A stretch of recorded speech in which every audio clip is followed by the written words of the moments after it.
તો હાય મિત્રો, મારા નવા લોગમાં તમારું બધાનું સ્વાગત છે. મારા લોગમાં બન્યા રહેજો. જો મારા વિડીયો ગમે ને તો લાઈક, શેર અને સબસ્ક્રાઈબ જરૂર ને જરૂર કરજો.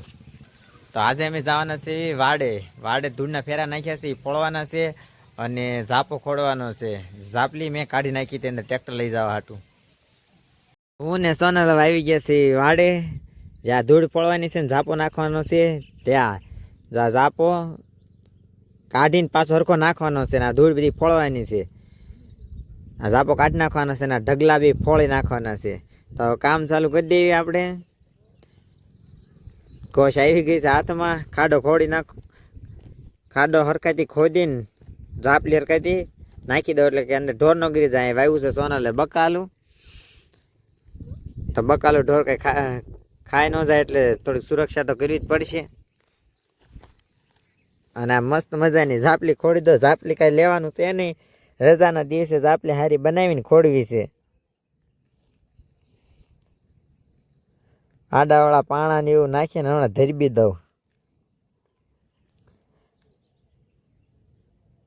હા, લબડી ગઈ છે ઝાપલી. ટ્રેક્ટર આવ્યું ને એમાં આવી થઈ ગઈ, નકર તો ઝાપલી હારી જ હતી. ઝાપલી ખોડાઈ ગઈ છે ને તો હવે હું ધૂળ મંડું ફોડવા. મારા હાથમાં આવી ગયો છે ઠૂઠિયો પાવડર, તો હું ધૂળ ફોળી નાખું. હાન થાય ને 2 ઢગલા આજ તો ફોળી નાખવાના થાય છે.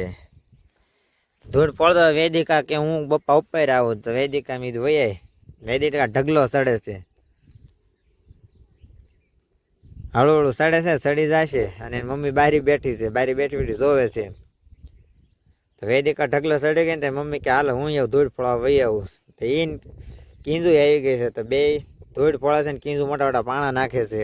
અને વેદિકા એ રમે છે. તો ધૂળ ફટોફટ મંડવી ફોડવા. ધૂળ ફોડતા થાય ને તો યશુ સ્કૂટી લઈને આવી ગયો. તો કીંજુ ને માસી કે આમાં સ્કૂટી હાકી, સ્કૂટી પડી ગઈ બંધ, ચાલુ કાંઈ થાય નથી. યશુની બધા ચાલુ કરાવે છે.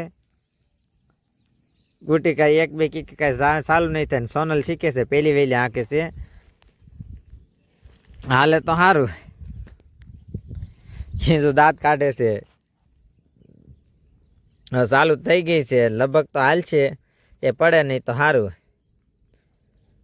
લગભગ તો નહીં પડે, જેવી તેવી આવડે તો છે, પણ કોઈ હાંકી નથી, પહેલી વહેલી હાંકે છે.